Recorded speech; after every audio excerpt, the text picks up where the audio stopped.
রাজ্যের রাজনৈতিক হিংসা রুখতে কঠোর অবস্থান নিল সরকার। খোয়াই সফরে এসে সন্ত্রাসের বিরুদ্ধে জিরো টলারেন্স নীতি স্পষ্ট করলেন মুখ্যমন্ত্রী ডক্টর মানিক সাহা। মঙ্গলবার বিজেপি জেলা অফিসে আশ্রয় নেওয়া বিপন্ন পরিবারগুলোর সঙ্গে সাক্ষাৎ করেন তিনি।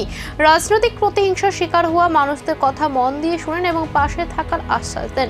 মুখ্যমন্ত্রী স্পষ্টভাবে জানিয়ে দেন, আইনের শাসন বজায় রাখতে কোনো রকম আপোষ করা হবে না, অপরাধীদের বিরুদ্ধে কঠোর প্রশাসনিক ব্যবস্থা নেওয়া হবে। এদিন জেলা অফিস থেকে বেরিয়ে তিনি ক্ষতিগ্রস্ত এলাকায় গিয়ে বাড়িঘর পরিদর্শন করেন এবং ক্ষতিগ্রস্তের জন্য আর্থিক সহায়তা ঘোষণা করেন।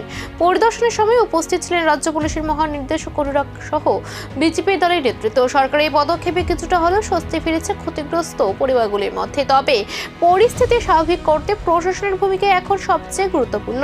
के रूप से मैं दे रहा हूँ, मेरा मुख्यमंत्री जो त्राण तहवील है वहाँ से मैं दे रहा हूँ, तो ये और भी देंगे, ऐसा नहीं है। किसी का घर में अलमीरा खराब हो गया, किसी का जगह ड्रेसिंग टेबल, मैं A to Z में इनको फिर रजिस्टर करूँगा। और जहाँ तक ये आपका सिक्योरिटी का सवाल है, लॉ एंड ऑर्डर का, वो तो एस्टेब्लिश करना ही है, ये तो एस्टेब्लिश हम करेंगे। और ये भी हमारे लिए एक मिशन है, क्योंकि कब तक चलेगा ये, कितना डिकेड से अब चल रहा है।